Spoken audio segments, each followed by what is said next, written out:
presence is felt among us this morning, and that the words of my mouth and the ears of those listening hear the message that you communicate through us. I ask this in your name. Amen. I think the last time I was in Custer Church, we had a verse kind of like this. It was a tricky one. First, I must say that there's quite a lot of joy that comes from being able to share a message with different communities, especially Custer Community Church. One specific blessing that I feel every morning that I hear is when I get to sit up here and watch Sandy play. When I was growing up, I took piano lessons. Well, my mom had me take piano lessons, and sitting and watching her play was one of my favorite things growing up.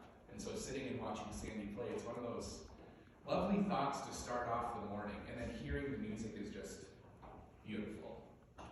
So, thank you. It's wonderful to be back with you guys this morning. It's been a while since I've been here, and I'm so excited to be worshiping with you all this morning. As I was preparing for this week's service, this particular verse gave quite a rise to several very confusing thoughts of what I was going to be discussing this morning. What finally kind of landed on me was actually the way that I teach kids, the way that I work with kids. Last time I was with you, I don't believe I had this sort of life change. Back in August, a principal in the Rapid City Area School District called me and said, I got this position that I need someone to fill, and I've seen you teach before, I want you to come teach it for me. And so I ended up leaving the Abbott House position that I was at working in foster care and going back into the classroom. It's been a wonderful change. I miss the youth that I was working with dearly, but it's been a very welcome change to be back in the classroom. As I was working with this verse this morning and kind of juggling it, trying to figure out exactly how to attack something like this, my time at the Abbott House actually came back kind of brightly here. And I'd like to share a little bit of those stories with you. Well, one story in particular. When a child is placed into foster care, there's quite a few paths that can be taken. Most of the paths, though, are kind of laid out before the child. They're told where to show up to, where to find their place, what they need to do, how they need to be, and sometimes they have no say in what's going on at all. Okay? Change happens, though, when the child turns 18. When COVID-19 hit, South Dakota State Legislature changed the guidelines for what happens to a child after they turn 18 when they're in foster care. And the rule was changed to allow young people to stay in the foster homes that they were a part of until they finished school.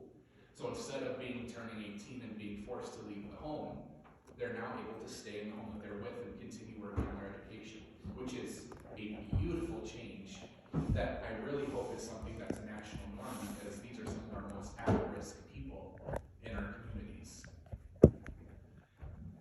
One of the youth that I was working with, and I won't say names, but one of the youth that I was working with at the time was facing this really uncomfortable time of life, turning 18. For myself, I turned 18 and I was blessed enough to have loving parents and a stable home that I was living in, a stable family with an abundant support system in my church, as well as some really good friends that helped with that. Working in a position like in the Abbott House really made me realize how unique experiences like that can truly be. See, this young man who was turning 18 was now faced with a huge choice in his life. And the choice was to be good. Let's unpack that a little bit. When I say to be good, I'm not meaning to just dot your I's and cross your T's.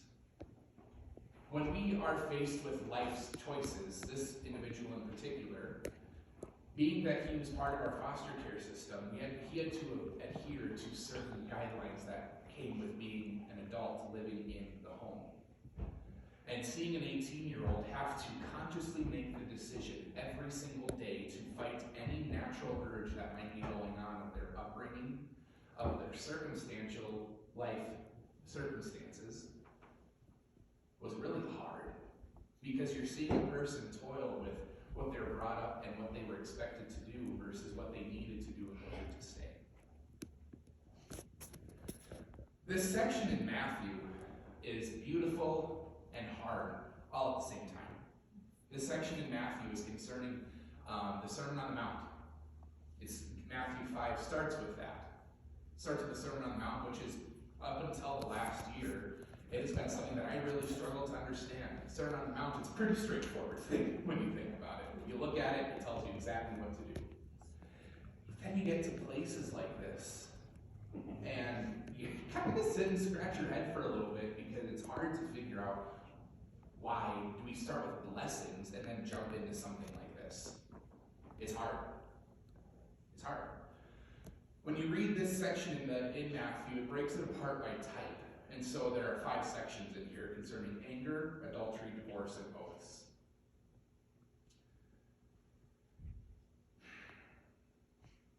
It's hard to wrap your head around what we need to take from these moments here. Something that I think about, though, is I try to compare what is being talked about now in life versus what was being talked about then. When we look at how lives have changed compared to back then to comparing now, I think of the comparison of myself to the youth that was in my home, in one of my foster homes. Back when we're talking the time of the Sermon on the Mount, anger and murder, crazy, adultery, divorce, and oaths were really big things. They're still really big things. But back then, they didn't have social media. They didn't have technology. They didn't have easy ways to keep track of certain things. And so, really, community was based on the honor system. They really had to make sure that they were dotting their I's and crossing their T's for themselves, because they were the ones keeping themselves accountable. Nowadays, we have each other for that. And it can be really frustrating. It can be really hard to keep yourself accountable. But I think of the comparison here. When I think of Jesus talking about adultery, or anger, or oaths being broken, or divorce, those were big things that needed to be talked about at that time, because those were very serious issues that we're talking about with the people of the time. I have to compare that now and think that, I think the message here is be good and do good. Be good and do good. So when I think about that, I try to compare that to what's going on in today's day and age, and I try to think of what Jesus would be talking about here. Instead of concerning anger, adultery, divorce, and oaths, what might be Jesus trying to talk to in the terms of do good and be good? And that's a hard thing to wrap our heads around, because it can be so many things. What I have to imagine, though, is that all of it concerns love. All of it is concerning love. Regardless of the things that we choose to do in our life or the really hard decisions we have to make, it's all about understanding love. It's all about understanding peace and grace.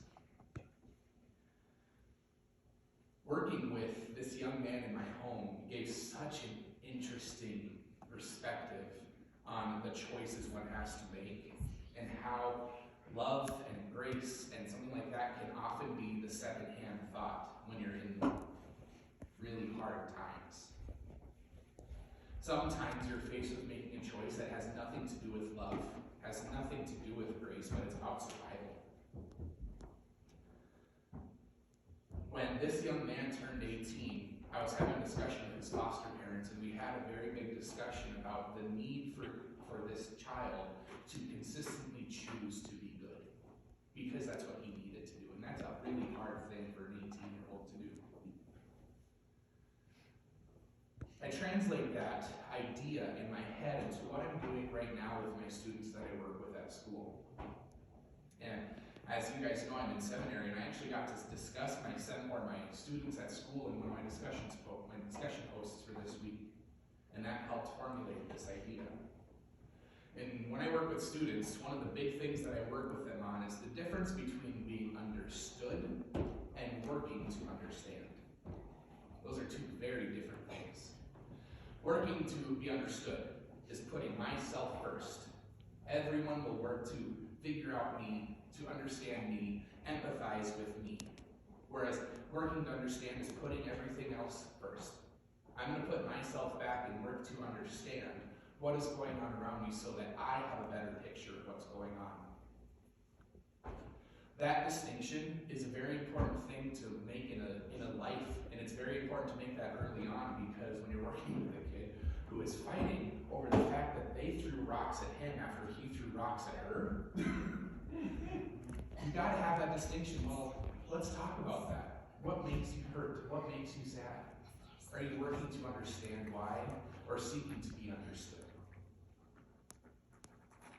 When I was working with this child in the foster care system, I had a lot of time working to understand these situations.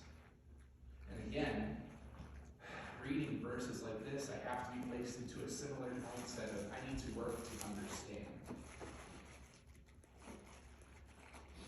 Jesus' message continuously shows us ways in which we can live, but it's not ways we have to live. We are consciously having to make the decision every single day to live a life that we want to live. No one's telling us how we have to live. No one's telling us the way we must live. It is our choice.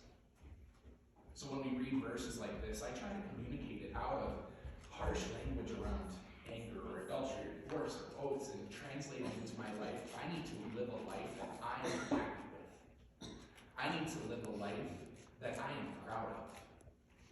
Even when hard things come, even when devastating things happen in my life, I must live a life and make the conscious decision to live a life that I am appreciative of. To make decisions and be okay with it. Which means I'm spending a lot of time working to understand how my decisions, how my life work, impacts those around us, or those around me. And seeking to understand rather than being understood. I need the people around me to look at me and see that I'm a person who's coming with all that I have, trying to see them as who they are, rather than standing up here being a person that you guys just need to be okay with. These are hard verses for me. They're hard for a lot of people, I think. Reading verses like this, where it kind of calls a lot of decisions and life situations into question, can be really hard as a person who's trying to read it and gain contextual meaning for us. I have not had to deal with a lot of anger, adultery, oaths, or divorce in my life, but there are people who have. But that is not for me to place judgment. It's not for me to place any sort of determining factor on them. I just need to work to understand their circumstance. I need to seek to understand their life. Because it's about love in the end. When I was trying to write this sermon, I was trying to come up with a bullet or a name for the sermon, and poor Joanne has to deal with me with dealing with stuff like this. But loving through the hard parts means loving through the time of working to understand each other. That's a lot of work. I work with 350 students about every day.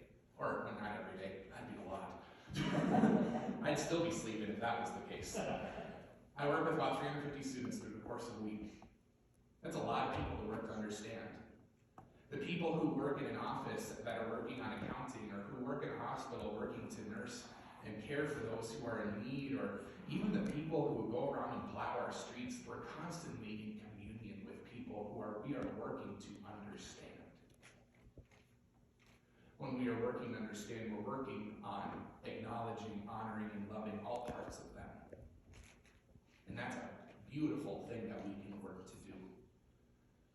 We must always then be conscious of the decision that we are always having to make the decision in our own life to live a life that we're happy with. So we must work to understand the decisions being made in other people's lives. Because we don't know, we're not in their shoes. We're not in their circumstances, even though we may be something close.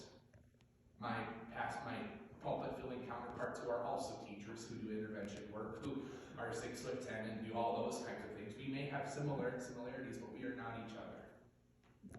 We must work to understand.